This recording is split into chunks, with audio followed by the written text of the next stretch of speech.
and I and a number of people here have been to some story slams at Mass Mouth, and Michael gave us this idea that you could combine personal story and the words of Shakespeare.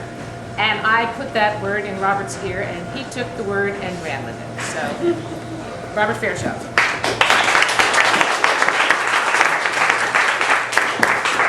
Trust me, I will get around to Shakespeare through this thing.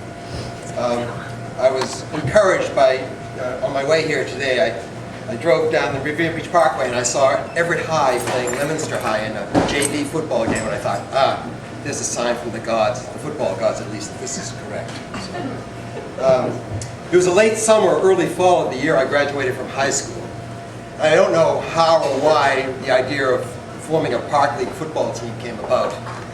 We were a group of 18 to 20-year-old high school dropouts to college-bound young guys who grew up in the Day Square area of East Boston. We were young, hung out on corners together, played schoolyard games together, played tag football together. But I don't think more than one or two of us had ever put on pads and actually tackled anyone in their life. But we did manage to raise about 16 people who were interested in playing. And at that point we realized we were all going to have to go both ways, which in football terms was okay as a lifestyle choice. It hadn't quite come up for any of us yet. At 6 feet and 190 pounds, I was the second largest player on the team. And as like half the team, I was always called by my last name, never by my first. It was always, Fairchild, you're playing left tackle today. But the other half of the team had some interesting names. Our 5'4", 120-pound wide receiver, Tony Pisano, was a very dark-skinned Sicilian who went by the name of Pygmy. Our quarterback, Richie Santoro, was called Jungle for some unknown reason. And along with a very weak arm, he had the distinct disadvantage of having a glass left eye, which gave new meaning to blindsiding the quarterback. And we had a bunch of other guys named Flea and Gito and Mo Fine and Bishi. And so it was always fun at game time with these names flying around. Our best athlete on the team, Ray Dondoloni, and our 300-pound lineman, Victor Santabio, hardly ever came to practice and very often didn't show up for games. They were in the beginnings of a heroin habit, so they hardly ever came around. In this whole mess, we were aided and assisted by our coach, Billy Stuffles. He was the cousin of Anthony Maneri, who played guard next to me.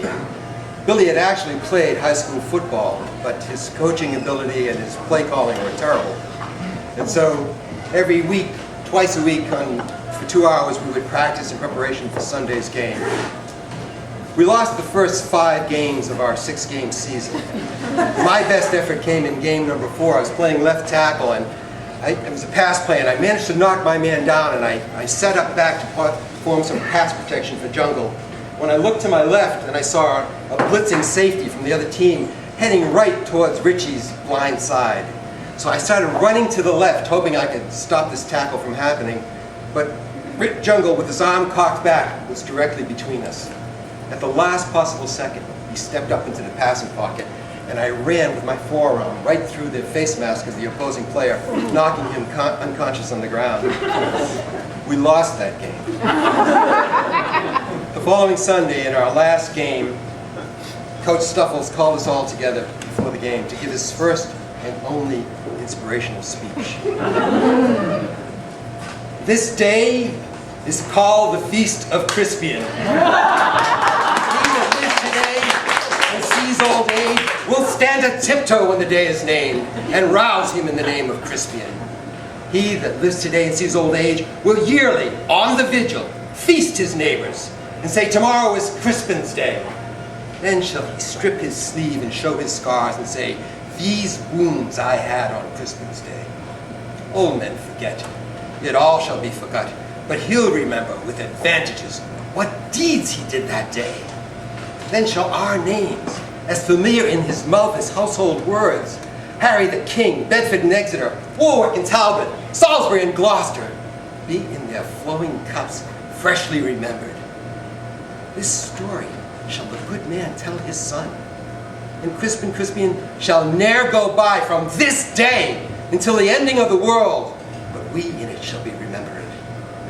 We few, we happy few, we band of brothers, for today, who sheds his blood with me shall be my brother. Be he ne'er so vile, this day shall gentle his condition. And gentlemen in England now abed shall think themselves accursed they were not here, and hold their manhoods cheap, whilst any speak who fought with us upon St. Crispin's Day. Unfortunately, Coach Stuffles didn't give that speech. He looked at us and said, "Go out there and don't get humiliated." So we went out and we got humiliated. We lost the 6th and final game of our season and many of our careers on a sunny fall day in East Boston Stadium. Thank you.